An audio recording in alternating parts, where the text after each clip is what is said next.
It's time for the Rick Smith Show. Now, here is the voice of the working class, Rick Smith.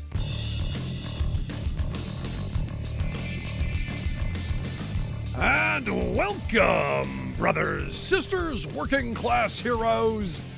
This is the Rick Smith Show. Thanks so much for being here today on the big program. Lots to get to. Lots to talk about. Interesting day on Sunday on Meet the Depressed.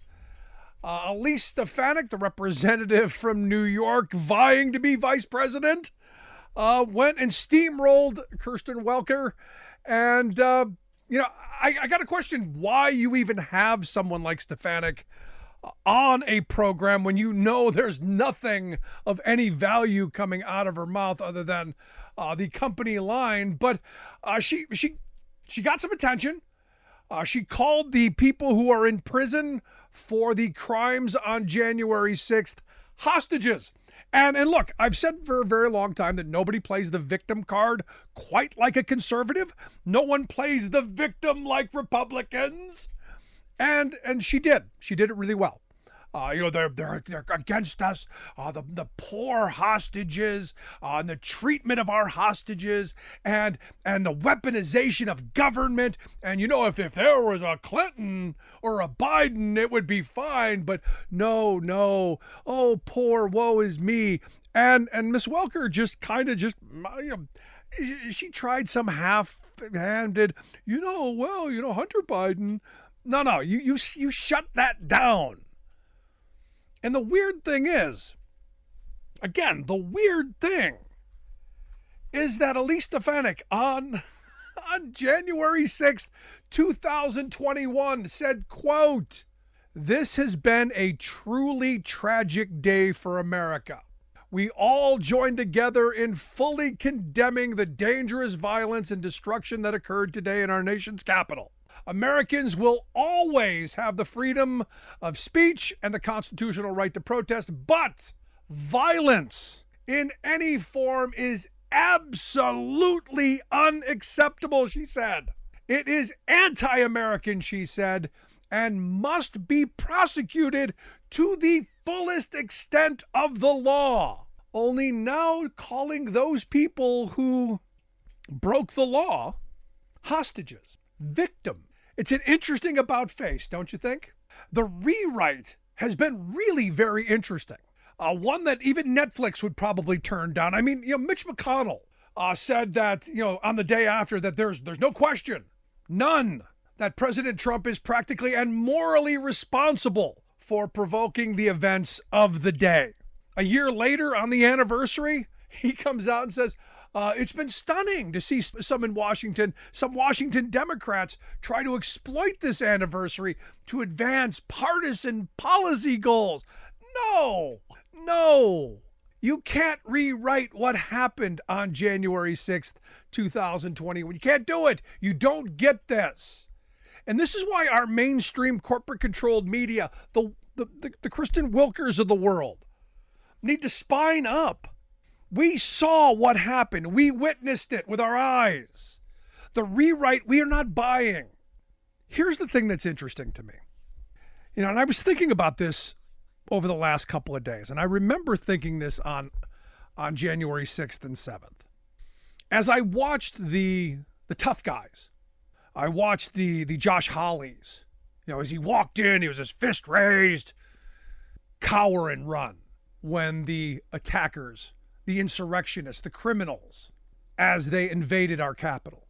The Markwayne Mullins, tough guy, as they hid. The Scott Perrys, the Jim Jordans, the Marco Rubios, the forehead guy, Matt Gaetz.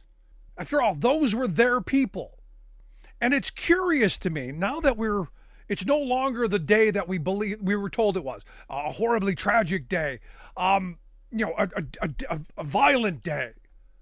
It's no longer that. Marco Rubio said there's nothing patriotic about what's occurring on the Capitol Hill. This is a third world style anti-American anarchy. Steve Scalise said the Capitol Police saved his life. Attacks on law enforcement officers, he said, trying to do their jobs are never acceptable. Period. Period. You go down the list of all of these people who, on the day, Kevin McCarthy blaming Trump. I mean, down the list of people condemning the violence. Only 2 days, weeks, months later, no, it wasn't that bad. Oh, no, it was a patriotic day. Look, they're walking between the ropes. Oh, it was a family day. It was a day like any other. And the thing that sticks with me, because if it were truly a day like any other, and first, I got a question. If it truly were a day like any other, I don't know of any other day where people are defecating on the floor and wiping on the walls. I don't know where there's blood all over the floor and all over, statues. And I don't know when windows are broken all the time and the place is destroyed. I'm sorry. I don't know what most people's living conditions are, but, I don't think you defecate on the floor and rub it in the carpet. But here's the thing that gets me. If what we're being told now is true, if it were a patriotic day, if it were a family day, if it were a day like any other, where were the Republicans in the Capitol? Why were they cowering? Why were they holding up? Why were they hiding? Why weren't they out there amongst their people? Why weren't they out there taking photos? I mean, politicians love a good photo op. Why weren't they out there taking selfies? Hey, look at us. We're defecating on the floor together. Where were they? Truly, I mean, let this sink in for a second. If it were any other day, why weren't they giving tours to their constituents? I know they did the days prior, but why weren't they out there among their people? Because those were their people. Those folks were summoned for them. I'll tell you why. It's pretty simple. Because it was an angry mob. The angry mob didn't care. Because had they gotten a hold of a member of Congress, someone would have been swinging. There would have been blood in our house. And it would have been that of a member of Congress. And they knew that. Understand, they read the intelligence like everybody else did. They knew violence was going to happen. Everyone knew. Which is why they ran for cover. If it were what we're told, because what we were led to believe is, well, these were middle-aged white people. They don't riot. The narrative was that's those people who cause all the violence. These are the good people. They would never do such a thing. And yet, when the good people started breaking windows, when the good people started stabbing policemen with flagpoles, which I'm still curious how they were allowed to have actual flagpoles at the Capitol. I've been to rallies at the Capitol. You're not allowed to have those things.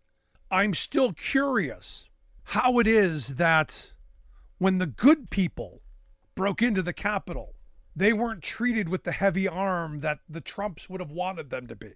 This is the thing that gets me. And understand, I know why, because they know they would have been hung.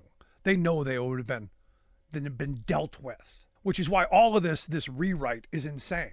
And the thing that gets me is the thing that we're not talking about is, for me, January 6th is kind of an important thing in that my entire life, politically, the thing that I've always believed America was exceptional for was the fact that we could have an ideological transfer of power. And that we didn't have to kill each other, that we could disagree, we could have differing viewpoints, and our politics would stop at violence.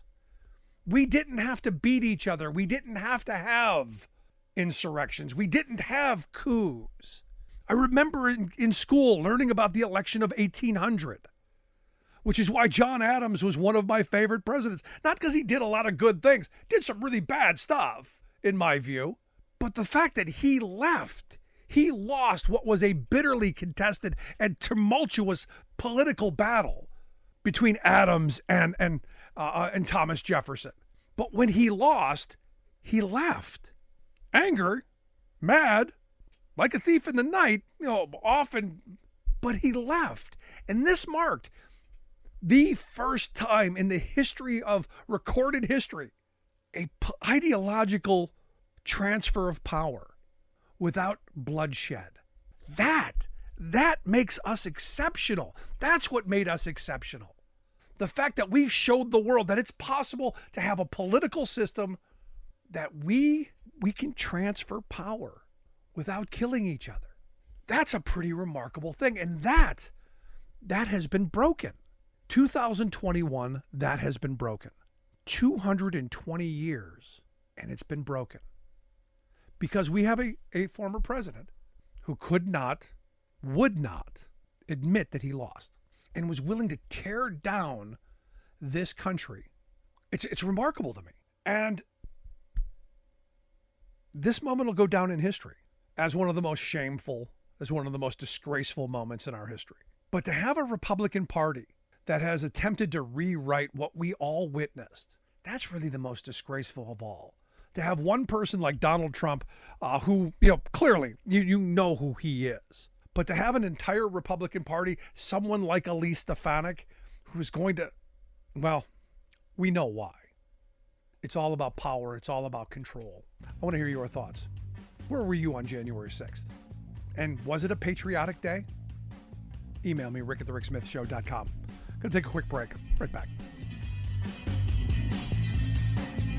We are AFGE, the American Federation of Government Employees. We represent 700,000 federal and D.C. government workers who are the vital threads of the fabric of American life. We support our nation's military. We take care of our nation's veterans. We protect our nation's borders. We respond to our nation's crises and natural disasters. We provide services to our nation's seniors. The American Federation of Government Employees. We work for America. We are AFGE, the American Federation of Government Employees. We represent 700,000 federal and D.C. government workers who are the vital threads of the fabric of American life. We support our nation's military. We take care of our nation's veterans. We protect our nation's borders. We respond to our nation's crises and natural disasters. We provide services to our nation's seniors. The American Federation of Government Employees. We work for America. Welcome back to The Rick Smith Show. Now, here is Rick Smith.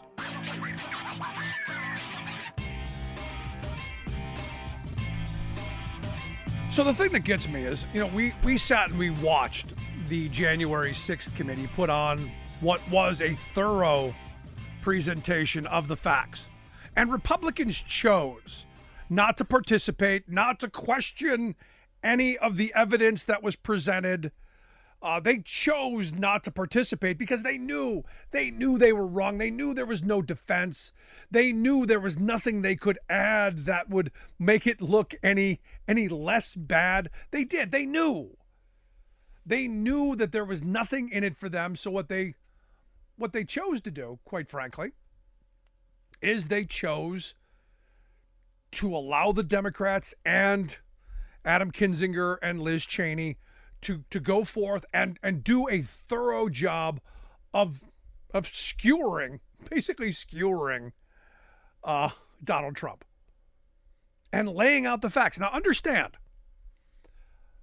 what we saw was what happens when people are put in a position where they have to put their hand on that book, the Bible that they swear that they love, that they say they love so much, where they have to put their hand on that book and swear to tell the whole truth and nothing but the truth, so help them their God. But really more importantly, so help them if you get caught lying, you're going to jail for perjury. It's interesting that when Republicans hold their little kangaroo hearings like they did, in my neighborhood after January 6th, it wasn't under oath because, well, we don't want to get, in trouble. This stuff under oath, and it's interesting what Republicans had to say under oath. And that's why I found it interesting when Benny Thompson, and this again is one of these interesting moments when you look at the reality of where we are. Mississippi Congressman Benny Thompson, the chair of the January 6th committee, in the final public hearing day, he highlighted some key evidence in a video. And I want to play that video because I think the video is really, really important. So here is the chairman's video right here. Here's Benny Thompson. But before we do so, it's important to remember what we've learned, and critically, exactly what happened at the United States Capitol on January 6th. Without objection, I include in the record a video presentation of some of the key evidence our investigation has uncovered.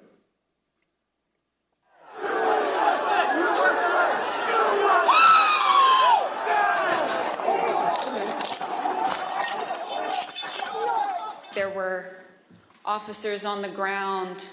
They were bleeding. They were throwing up. I mean, I saw friends with blood all over their faces. I was slipping in people's blood. As I was swarmed by a violent mob, they ripped off my badge. They grabbed and stripped me of my radio. They seized ammunition that was secured to my body. They began to beat me with their fists and with what felt like hard metal objects.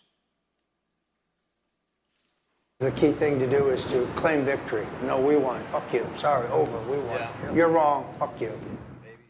Right out of the box on election night, the president claimed that there was major fraud underway. I mean, this happened, as far as I could tell, before there was actually any potential of looking at evidence. I didn't think what was happening was necessarily honest or professional at that point in time. So that led to me stepping away.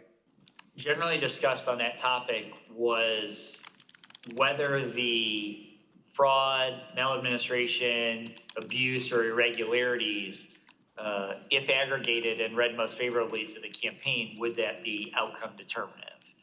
And I think everyone's assessment in the room, at least amongst the staff, Mark Short, myself, and Greg Jacob, was that it was not sufficient to be outcome determinative. I told him that I did believe, yes, that once those legal processes were run, if fraud had not been established, that had affected the outcome of the election, then unfortunately I believed that what had to be done was concede the outcome. What were the chances of President Trump winning the election? After that point? Yes. None. So what are we going to do here, folks? I only need 11,000 votes. Fellas, I need 11,000 votes. Give me a break. The numbers are the numbers. The numbers don't lie. We had many allegations, and we investigated every single one of them. Did one of them make a comment that they didn't have evidence, but they had a lot of theories? That was Mr. Giuliani. And what exactly did he say, and how that come up? My recollection, he said, we've got lots of theories, we just don't have the evidence. You're asking me to do something that's never been done in history, the history of the United States, and I'm going to put my state through that without sufficient proof? It's a tape earlier in the day of Ruby Freeman and Shay Freeman Moss and one other gentleman quite obviously surreptitiously passing around USB ports as if they're vials of heroin or cocaine. In one of the videos we just watched, Mr. Giuliani accused you and your mother of passing some sort of USB drive to each other. What was your mom actually handing you on that video? A ginger mint. Do you know how it feels to have the President of the United States to target you? The President of the United States is supposed to represent every American, not to target one.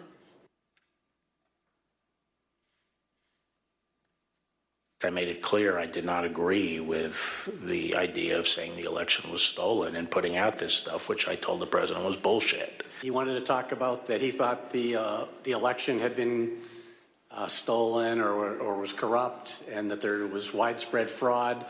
And I had told him that Our reviews had not shown that to be the case. And I said something to the effect of, sir, we've done dozens of investigations, hundreds of interviews.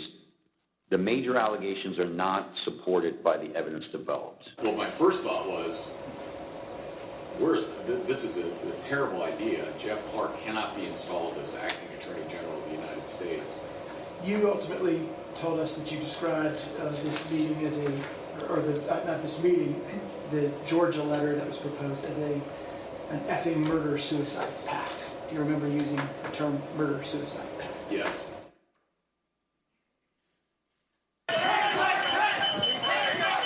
Was it your impression that the Vice President had directly conveyed his position on these issues to the President, not just to the world through a Dear Colleague letter, but directly to President Trump? Many times. My view is that the Vice President didn't have the legal authority to do anything except what he did. And I said, hold on a second, I want to understand what you're saying. You're saying that you believe the Vice President, acting as President of the Senate, can be the sole decision maker as to, under your theory, who becomes the next President of the United States? And you said yes. And I said, are you out of your effing mind? The president was, all the attention was on what Mike would do or what Mike wouldn't do. There's a telephone conversation between the president and the vice president, is that correct? Yes. The conversation was pretty heated. Apologize for being impolite, but do you remember what she said her father called him? The P word. It was clear that it was escalating and escalating quickly. So then when that tweet, the Mike Pence tweet, was sent out, I remember us saying that was the last thing that needed to be tweeted at that moment. It felt like he was pouring gasoline on the fire by tweeting that. They've gained access to the second floor, and I've got public about 5 feet from me down here below. Okay, copy. They are on the second floor, moving in now. We may want to consider getting out and leaving now. Copy. The members of the VPT at this time were starting to fear for their own lives. There were calls to say goodbye to family members, so on and so forth. Approximately 40 feet. That's all there was. 40 feet between the vice president and the mob. Donald Trump and his allies and supporters are a clear and present danger to American democracy.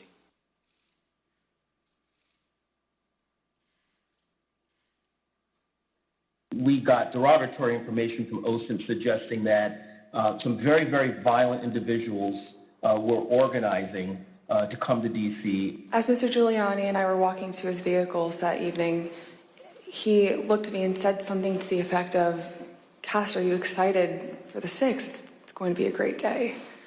I remember looking at him saying, Rudy, could you explain what's happening on the 6th? He had responded something to the effect of, we're going to the Capitol. It's going to be great. The president's going to be there. He's going to look powerful. He personally asked for us to come to D.C. that day. And I thought, for everything he's done for us, if this is the only thing he's going to ask of me, I'll do it. Well, basically, the president, got everybody riled up, told everybody to head on down. So we basically were just following what he said.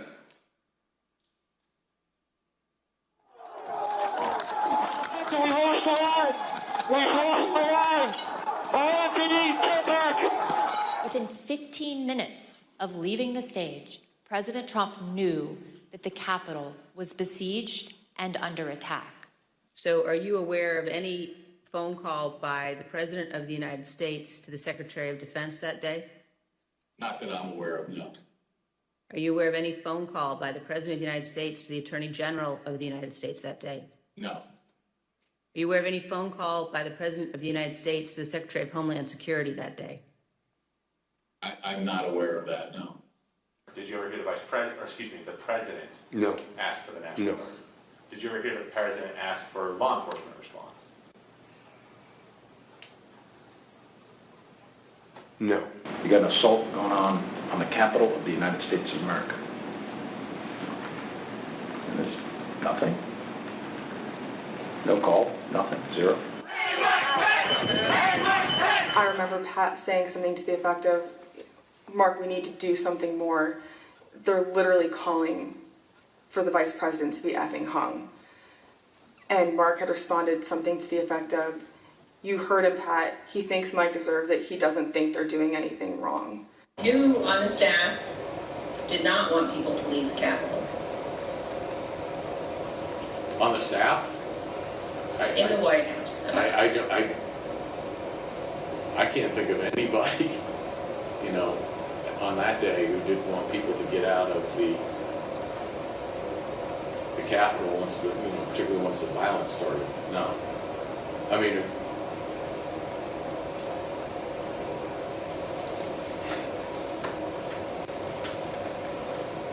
What about the president? Yeah. well, she said the staff. So I answered. No, I said in the White House. Oh, I'm sorry. I apologize. I thought you said who else on the staff.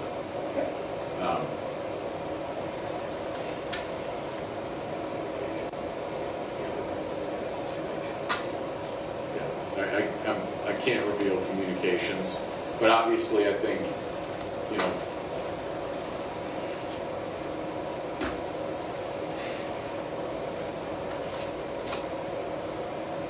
yeah. I said, good, John. Now I'm going to give you the best free legal advice you're ever getting in your life.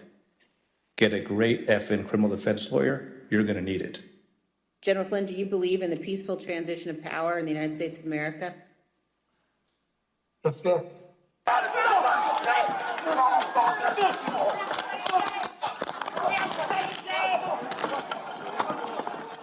Another officer unconscious.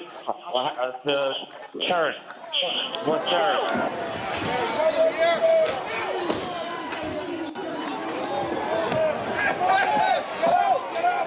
I don't want to say the election's over. I just want to say Congress has certified the results without saying the election's over, okay? Absolutely. Absolutely amazing. I got to tell you, just amazing stuff. I want to hear your thoughts. Email me, rick@thericksmithshow.com. For folks watching us on Free Speech TV, we'll see you back here tomorrow. Everyone else listening on the radio, we're going to take a quick break. Back after this. Stick around. You're listening to The Rick Smith Show.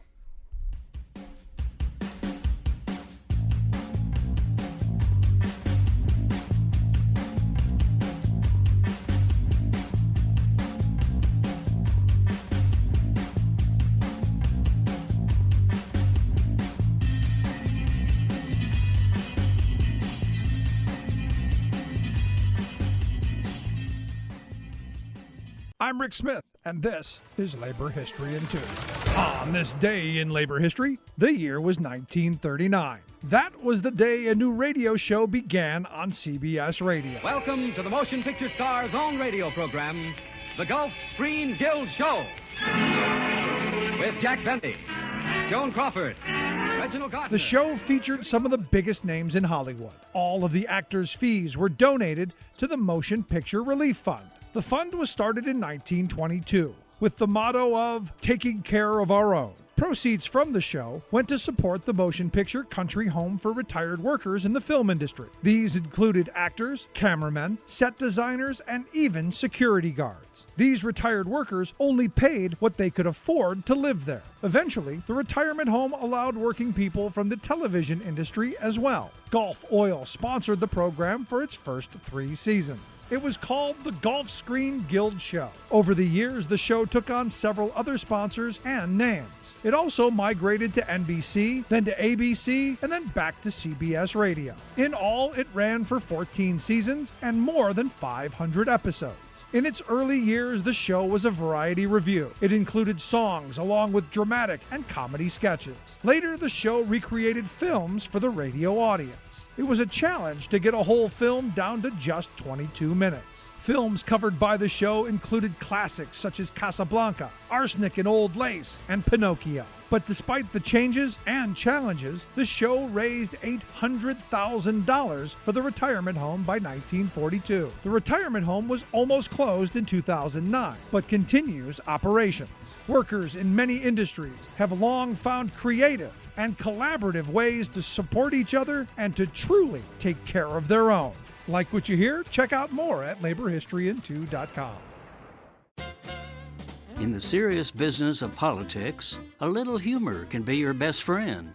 I saw its impact 30 years ago in Austin, when a group of young, irreverent democracy activists decided to try limiting corporations and lobbyists that were drowning our local elections in their special interest campaign cash. The upstart group gave their grassroots effort a name that was a bit whimsical, yet pointed: Austinites for a Little Less Corruption. It caught on, even though the entire corporate, political, and media establishment united in furious opposition to the reform. 70% of voters rather joyously shouted, "Yes!" Now, more than ever, we need to rally grassroots Americans in a high-spirited, openly rebellious campaign to save our people's historic democratic values. An autocratic coterie of plutocratic supremacists with unlimited corporate funding already dominates our elections, public policy agenda, and our highest courts. It's not a secret conspiracy. They're quite open about it. But forget the days of million-dollar corporate donations. The arsenal of the systemic corruptors has now been nuclearized. For example, wealth supremacist Charles Koch has just injected $5 billion in his 2024 political operation. It's hard to visualize how much anti-democratic firepower one gets by spending billions instead of mere millions. Think of the difference not in terms of dollars, but time. If you have 1 million seconds, that's 11 days. But 1 billion seconds, that's more than 31 years. This is Jim Hightower saying, we can have no progress in America, no democracy, without getting corporate money out of America's political system. For information and action, go to Public Citizen at citizen.org, citizen.org.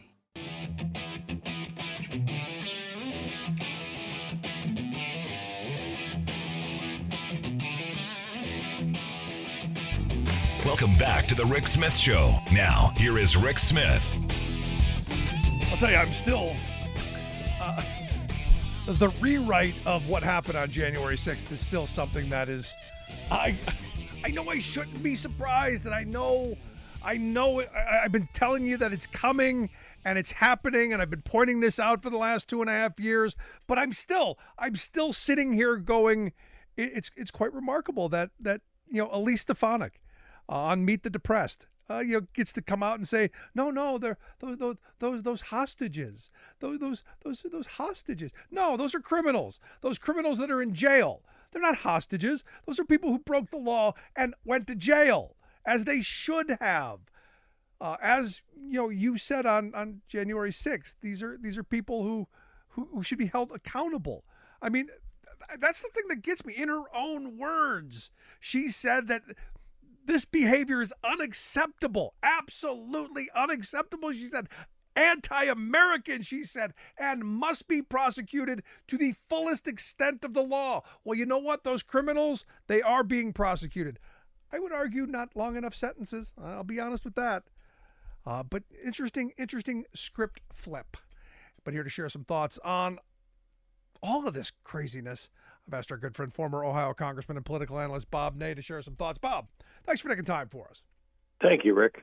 So what do you make of this? I mean, I'm looking at this Meet the Depressed bit with this Kristen Welker, who has taken a beating on social media. And I'm just, going, how do you let that go? How do you get steamrolled like she did and just let that go? Well, Kristen Welker played the tape with Trump saying they were hostages, and then Stefanik on the floor of the House, which, you just said what she said accurately about they need to be prosecuted for extent of the law, blah, blah, blah. And then when Stefanik was asked about it, she immediately, without hesitation, retaliated against NBC by saying, you played it out of context. But then, prior to that, she actually just launched into issues. So she never answered the question, which then the question should have been posed, well, wait a minute. Now, I'm not taking this out of context. Here's what you said. Do you think now that they shouldn't have been prosecuted, and do you think they are hostages? So, yeah, she got a total pass on it. I've got to give her credit. She launched into the whole issue, and what's dangerous is Biden and the border, and that's what's really dangerous in America, and on and on and on. And she wasn't posed. No, it reminded me to counter it. Yeah, it reminded me of. You remember the debates with Sarah Palin? Oh yeah, where she literally said it out loud. She goes, "I know you want me to answer whatever you ask, but I came here to talk about something else, and I've got my agenda." And this is a perfect example of that. Your questions, I don't care about your questions. I came here to say this, and I'm not going to answer any questions. I'm not going to address these issues. I've got an agenda. I've got a narrative to spin. I've got a rewrite to make. And look, I've got a distraction to make. And she did it. Mm-hmm, mm-hmm. Right. Stefanik did it. She launched right into the issues really with perfection, one after the other, no hesitation, et cetera, and then was given permission to do it by not being asked the jackpot questions. Absolutely. And this is why our media is so bad. Because, I kept watching this stuff and I'm going, why do you even have her on? Why is she even on? Why would you? It's almost like you're begging for them to beat you up. Well, it was interesting because I thought today, what was the purpose of having her on? This was a dress rehearsal for her to become vice president as a running mate with Trump. I just don't understand why her. Yes, I know she's the youngest female that got the communications, the number 4 position in the Republicans. I understand all that, and she's a communications person for the House, and I understand all that. But don't have somebody like her on if you're not going to fight back. Yeah, and when I say fight back, ask questions, ask follow-up questions. Exactly. And then follow up when they don't answer the follow-up. Right. But this is, I guess I've been sitting here, just watching all of this stuff unfold. And I'm amazed at how Republicans, and I guess it's a master's class on flipping the script. Because I go back to January 6th and January 7th, and I've read the words of people like Elise Stefanik and Marco Rubio and Rand Paul and other folks, and it's amazing to me how the reaction, Kevin McCarthy, it's amazing how the reaction, immediate reaction has changed over these last 3 years, and how now it's no longer, it wasn't a violent day, it wasn't the worst day in American democracy, it's now a patriotic day. It was a day of people walking between ropes. It was a family day. It was it was just like any other day, I'm told. Mm-hmm. Well, then there are those who I watched a guy on Instagram today. And he quite effectively went through the history of attacks of the Capitol, right? And he didn't, it was very fascinating, Rick, because he didn't say these were patriots or whatever.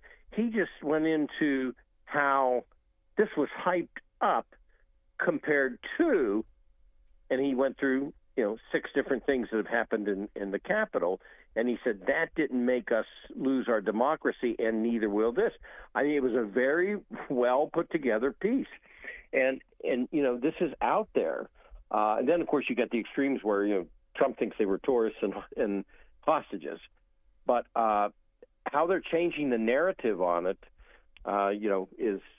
is interesting. You're someone who spent a lot of time in Congress. You're someone who's been through that process that they were going through on January 6th. How bad was this?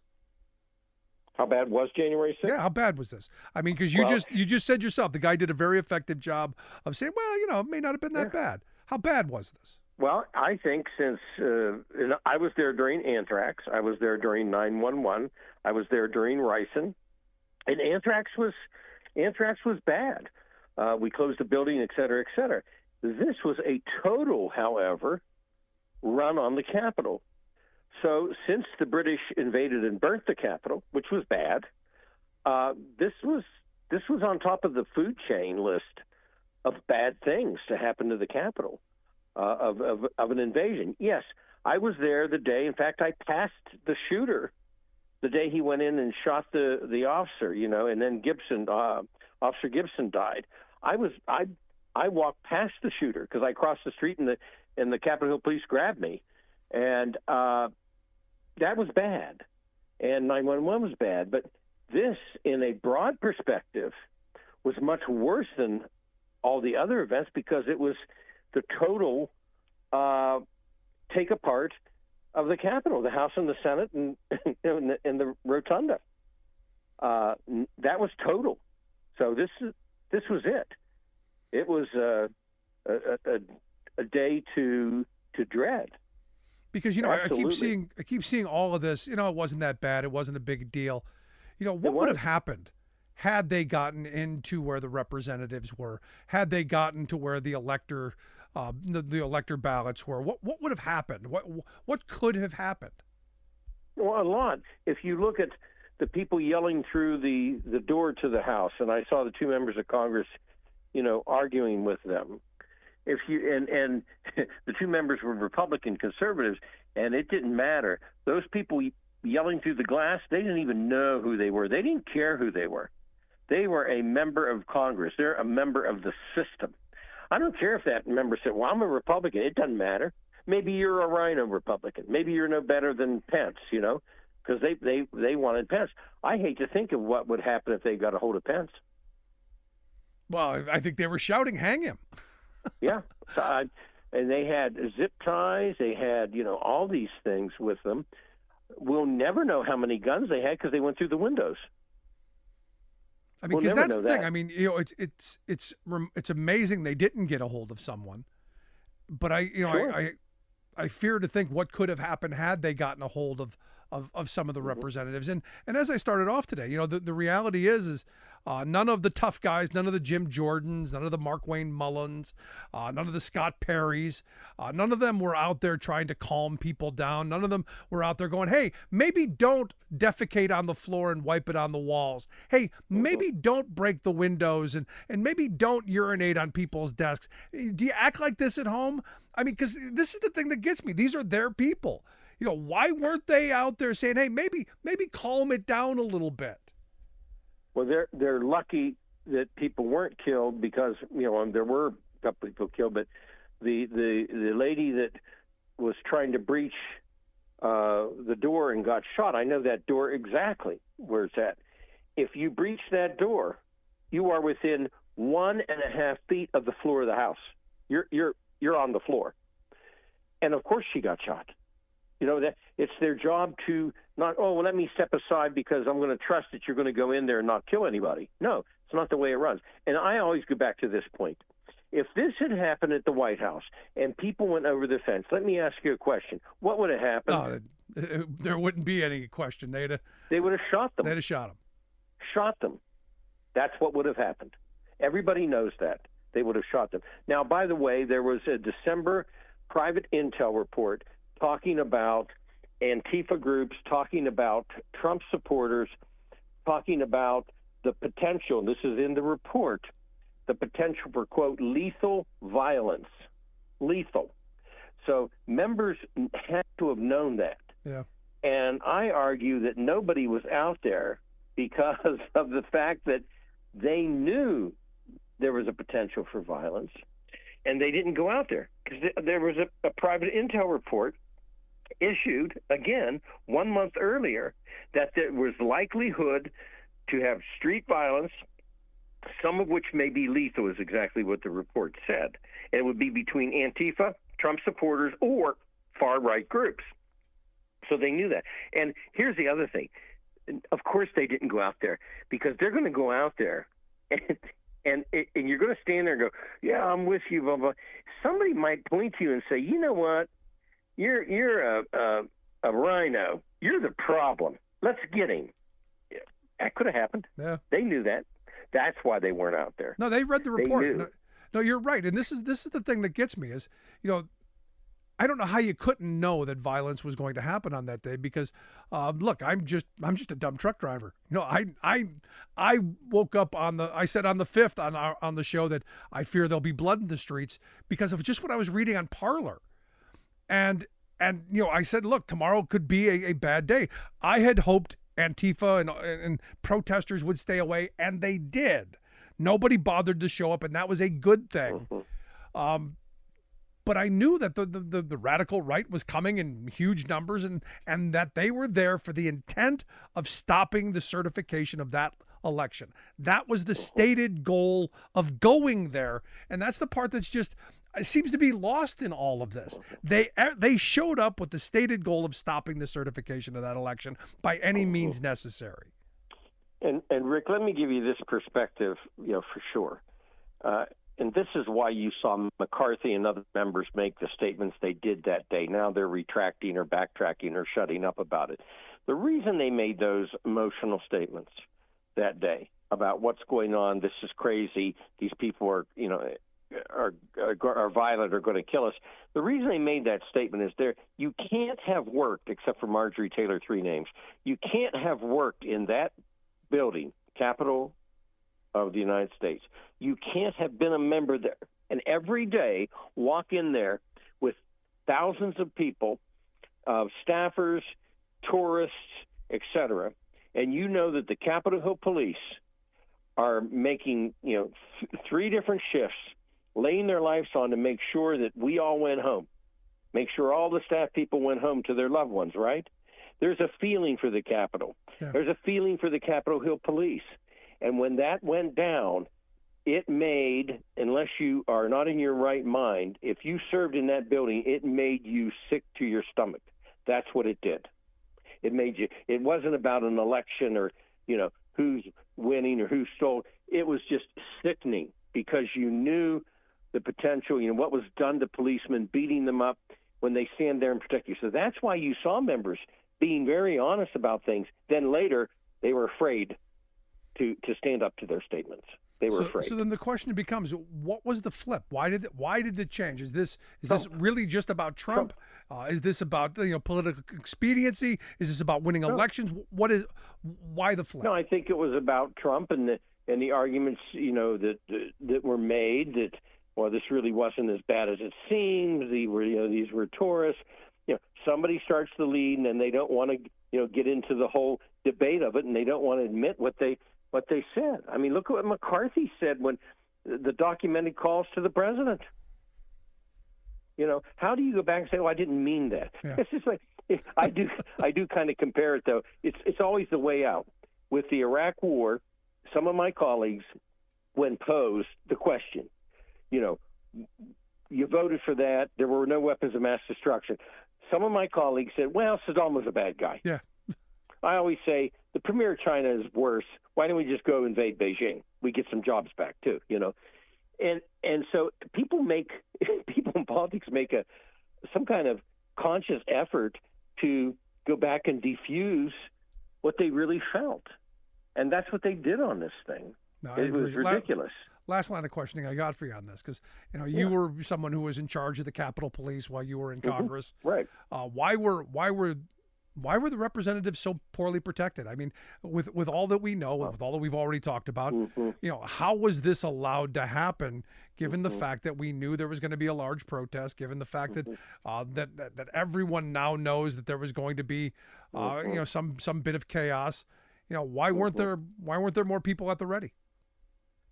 One aspect of this that was never, looked into was the internal failure. And I can tell you about this, and I'll compare it to 911. The way we evacuated the Capitol was I was on the phone with the Deputy Sergeant of Arms. The Pentagon had been hit. We were in contact with Congressman Hoyer. He was our ranking member. He was in contact with Pelosi. I was in contact with the Speaker's office. We made the call to evacuate the Capitol. After that, we got together, Republicans and Democrats, without any attack upon each other for 2 solid years, nothing, and nothing after that either. And we changed the entire system, right? So this time, the scapegoat was the police board. Rick, I'm laughing because when they talk about the police board, they didn't have a vote, or you don't call the police board, which was established as a pro forma thing, and say, well, why don't you all take a vote? What do you want to do? This is done internally. There was some type of breakdown of communication because it's so strained between the Republicans and the Democrats that there was a failure to heed the intel reports, and the intel reports themselves were not strong enough. This should have been way better prepared. Now, that doesn't excuse how these people came into the Capitol, but it surely, it was after the fact of trying to beg Donald Trump to get the National Guard in there, which should have been there in the first place. Yeah. It should have been. Do you think any of this has been fixed? I mean, because there are people saying that, hey, this could happen again. Now, I think the security is heightened, but here's what I don't think has happened. The Republicans and Democrats, with their assignees, chair of House Administration, ranking member on behalf of the Speaker, and a minority leader, need to make a decision. And they need to decide if, again, what do we do? And they need to completely 100% agree with each other. You can't have a divided system. I don't think that functions that way. Look, I'm with you. With what Steny Hoyer and I had to do, he was the number 2 ranking Democrat, until last year, with Pelosi, then Hoyer. With what we had to do, Steny Hoyer could have attacked me every day. I could have attacked him every day. You didn't want to do this. You want to do that. We could have just played politics, and then, maybe people die. Maybe staffers die because, we're playing politics with this entire thing. So I would hope that internally, and I don't know whether they have or haven't, they have sat down and decided the exit plan if this happens again. Let's hope it doesn't happen again, but let's hope they've at least. I have no hope that they've actually done this. But Bob, as always, I appreciate the insight. Good stuff. Thank you, Rick. Our good friend Bob Ney. I want to hear your thoughts. Email me, rick@thericksmithshow.com. Gonna take a quick break. Right back. Stick around. You're listening to The Rick Smith Show. We're working people. Come to talk.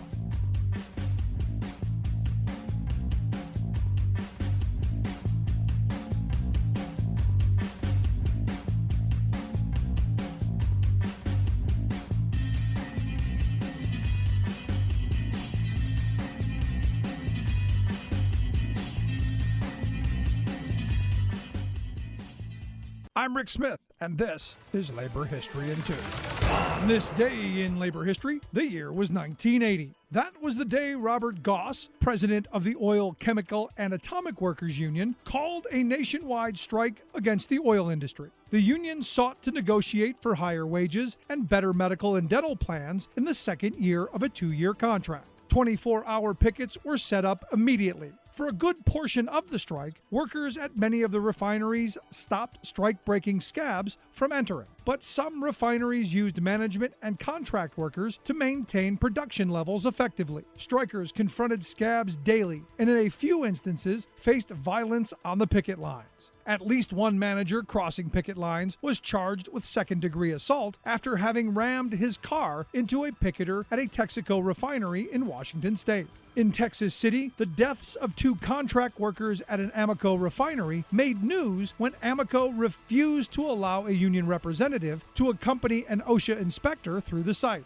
Amoco sought a restraining order against OSHA and accused the agency of interjecting itself into a labor dispute. At Houston's Atlantic Richfield, women mobilized to form picket lines in defiance of an injunction against union pickets. In Los Angeles, area unions including the UAW, UE, ILWU, and the Teamsters formed the Los Angeles Harbor Council in solidarity with the strike. On March 1st, the council conducted a 1-day shutdown of the LA ports and strike support rally that demanded victory to the OCAW strike. Oil workers would stay out 14 weeks before the strike was finally settled. They successfully won pay increases and increases in employer contributions to the medical plan and dental plan for the very first time. Labor History in 2 brought to you by the Illinois Labor History Society and The Rick Smith Show.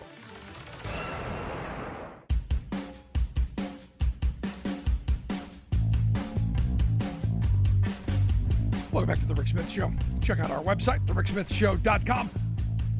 Miss any portion of the program, make sure you grab the podcast. Wherever you get your favorite podcasts, you'll find ours. I keep coming back to, and I know, my wife keeps telling me I'm fixated on the fact that, people were urinating on desks and defecating on the floor and just I don't know. I honestly, I don't know what makes you think that, hey, this is a good idea. I've never done it. I don't know people who do it. I don't know what goes on between someone's ears that would make you go, hey, I think it's a good idea to drop trow and right here, leave a little present for someone else to have to clean up. Because that's the thing that gets me. I as a working person, my mind immediately goes to, look at this mess that you're leaving for someone else to have to come and clean up. The poor guy and the poor woman who's going to have to come up, and the janitors and the people who are going to have to just, all of the mess and all of the filth and all of the damage that these people created. And, in the days and weeks and months after January 6th, there were a lot of images of just nasty. And remember, and I mentioned this earlier, that, we were supposed to believe that these were the good people. They weren't those people. And the reality is, you look on the grounds of our nation's capital, these are pigs. They left it a pigsty. They destroyed everything they came in contact with. I loved some of the narrative after, we picked up all of our garbage. No, they didn't. The place was a disaster. And people had to go in and clean up after them. Workers had to go in and clean up their mess. And what's interesting is, having been to D.C., I know that a lot of the people who have to clean up that mess are a lot of black and brown people, a lot of poor people, a lot of working poor had to go and clean this mess up. A lot of people had to, I stop and I think about some of the stories that I heard from congressional representatives about the way the offices looked. When these criminals went in, and again, remember, this was supposedly just any other day, they went and they knocked on the door. Hey, can we come in? We'd like to have a visit, please. When they came in and they tipped over desks and they ripped up papers and shredded things and threw papers out of filing cabinets all over the floor, and guys were urinating all over, and I'm sure probably women too, urinating all over desks and all over couches and defecating on all these things. And I know, fixated, but I can't believe people do this. Again, supposedly the good people, the people who are supposed to be, the good people, the good God-fearing Christian people. You're never going to get past the fact that this happened. No matter how much rewriting you do, no matter how much, it was such a friendly family day. Do you want your kids seeing that? Is that what you want to take your kids to? But I go back to, the millions of dollars in damage that was done. The fact that, lots of overtime hours were paid for workers to have to go in and clean this mess up, and then they have to deal with it. And what's interesting is these are working people, supposedly, who are in this crowd. And this is how working people treat other working people. And this is how I know that we haven't gotten to the point yet of solidarity, where you've got these folks who don't care about who's going to have to clean up after them. They don't care. It's all about them. These aren't good people. These are selfish people. And I'm sorry, hostages my behind. They're criminals. They belong in jail. They broke the law. They belong in jail. Sorry, Elise Stefanik. If you'd have said that in front of me, the interview would have stopped. We would have had a long conversation around that. But I want to hear your thoughts. Was it just an ordinary day? You buying the rewrite? Email me, rick@thericksmithshow.com. I want to hear it. Miss any portion of the program, grab the podcast. Thanks so much for tuning in. We'll see you back here next time.